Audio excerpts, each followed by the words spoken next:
चाकू गुंड्याच्या हातात असेल तर मर्डर, आणि चाकू डॉक्टरच्या हातात असेल तर ऑपरेशन. मॅटर इंटेन्शन मधला आहे. मग मी म्हणतोय ह्या जग कसं का चाला ना, पण तुम्ही प्युअर तत्वावर चाला. आजूबाजूला किती पण घाण होऊन द्या, पण चला आपण घाण नाही व्हायचं हे टार्गेट घेऊन झाला. That's it.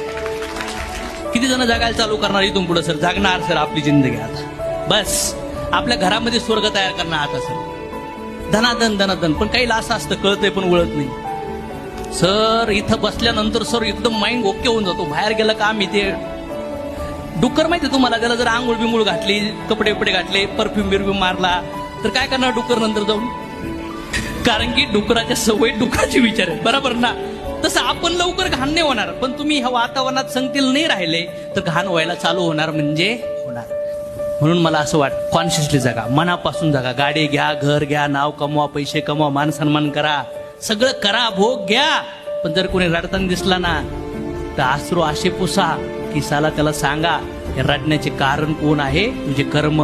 आणि आता इथून पुढं तू रडायचं नाही आणि तू पण शेकडो लोकांचे अश्रू पुसायचे, असे डोळे पुसले पाहिजे माणसं. आणि कपडे, अन्न, पैशाची गरज लोकांना नाहीये. काय वाटतं तुम्हाला? आतमध्ये दिवा आहे, अंधारात लपलाय. अंधारामध्ये येतो 10, 20, 30, 40, 50 वर्षापासून. बस त्या दिव्याला पेटा.